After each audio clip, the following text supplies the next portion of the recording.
شخص آ گیا تھا کوفے میں مولا کے پاس سرکار. اس نے آ کے سب سے پہلے وہ دربار میں گیا خلیفہ کے. اس نے خلیفہ کے دربار میں جا کے کہا, اس نے کہا جی میں کلمہ پڑھنا چاہتا ہوں. وہ بڑے خوش ہوئے کہ چلیں یہ بھی تاریخ میں لکھا جائے گا کہ کوئی مسلمان ہم نے بھی کیا تھا. انہوں نے کہا جی آئیں ہم آپ کو کلمہ پڑھوائیں. انہوں نے کہا جی کلمہ پہلے ایسے نہیں پڑھنا, شرط ہے پہلے سوال کا جواب دیں پھر میں کلمہ پڑھوں گا. ان کے ذہن میں آیا کہ یہودی ہے سوال آسان کرے گا. وہ یہودیوں کا عالم تھا, آسمانی کتابیں اس کے مطالعے میں تھی. توجہ ہے صاحب, بات سمجھ میں آ رہی ہے جی. اس نے کہا کہ میں آپ سے سوال کرنا چاہتا ہوں کہ آپ کے قرآن میں ایک آیت ہے ان اللہ علی کل شیء قدیر, بے شک اللہ ہر شے پہ قدرت رکھتا ہے. اس نے کہا کیا واقعی آپ مسلمانوں کا ایمان ہے اس آیت پہ؟ انہوں نے کہا جی بالکل ہمارا ایمان ہے, اللہ ہر چیز پہ قدرت رکھتا ہے.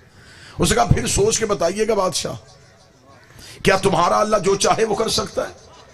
انہوں نے کہا ہمارے اللہ کے پاس یہ طاقت ہے, وہ جو چاہے وہ کر سکتا ہے. اس نے کہا اب میرا سوال ہے کیا تمہارا اللہ کوئی اور اللہ بھی بنا سکتا ہے؟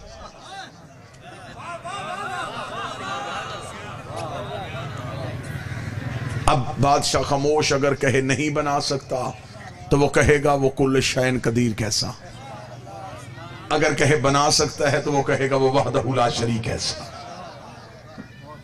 یہ بات تاریخ کی بات ہے, میں پوری ذمہ داری کے ساتھ آپ کو کیا تمہارا اللہ کوئی اور اللہ بنا سکتا ہے؟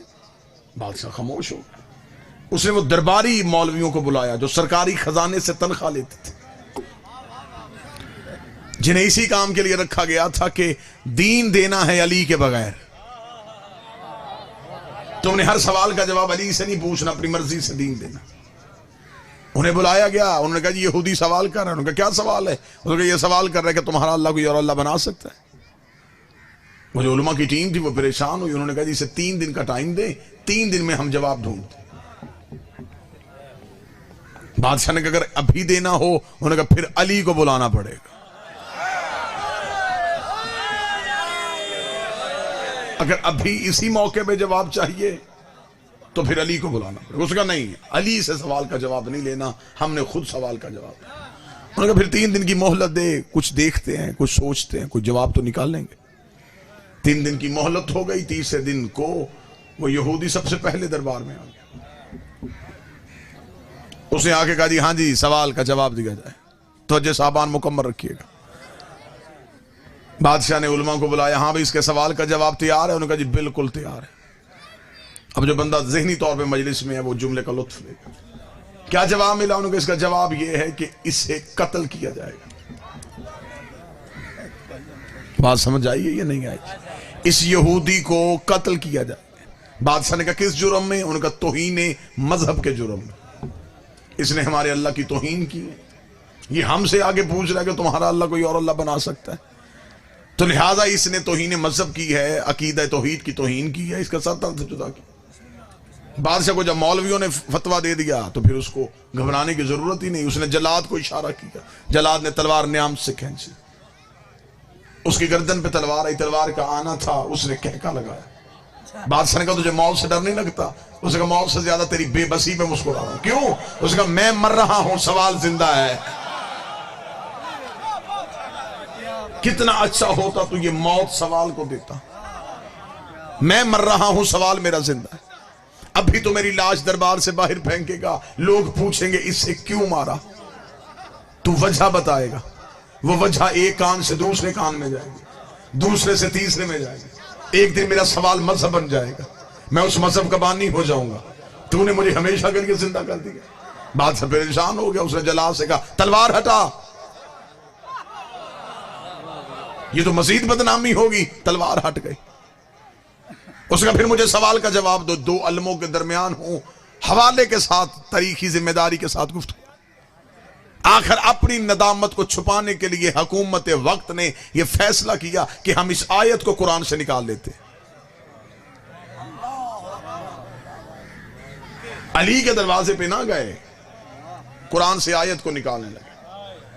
آیت پہ چھری چلنے لگی تھی، یا دربار کے کونے سے ایک بوڑھا جوان اٹھ کے کھڑا ہو گیا.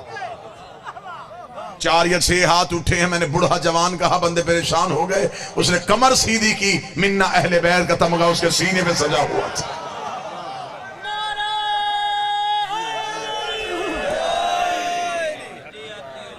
اس نے سر کو سیدھا کیا. اس نے اس یہودی کے پاس جا کے اس کا ہاتھ تھام کے اس نے کہا اس کے دروازے پہ لے کے جاؤں جو وارث قرآن ہے.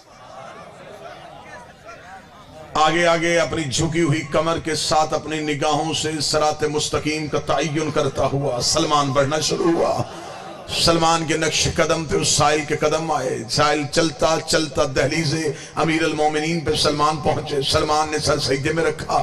سلمان نے دہلیز کا بوسہ لیا. بوسہ لینا تھا یا دہلیز کے اندر سے امیر المومنین کی آواز آئی، سلمان کیا وہ سائل آ گیا ہے؟ اتنا کہنا تھا کہ سائل نے اپنی نالین کو پہننا شروع کیا. سلمان نے کہا ابھی تیرے سوال کا جواب نہیں ملا اور تو مطمئن ہوئے بغیر جا رہا ہے. اس نے کہا واپس اس لیے جا رہا ہوں جو دیکھے بغیر مجھے جانتا ہے وہ جواب بھی جانتا ہوگا. جسے یہ خبر ہے کہ دروازے کے باہر کون کھڑا ہے، اسے یہ بھی پتا ہے کہ میرے سوال کا جواب کیا ہے. تھوڑی دیر کے بعد نہ سپاہیوں کا شوف، نہ نیزے، نہ تلواریں. تھوڑی دیر کے بعد در کا پردہ اٹھا. پردے کا اٹھنا تھا. امیر المومنین باہر آئے. رسول والا امامہ سر پہ، ابو طالب والی ابا کاندھے پہ، حمزہ والی تلوار کو نیام میں لیے ہوئے، ذوالفقار حیدری کو حمائل کیے ہوئے.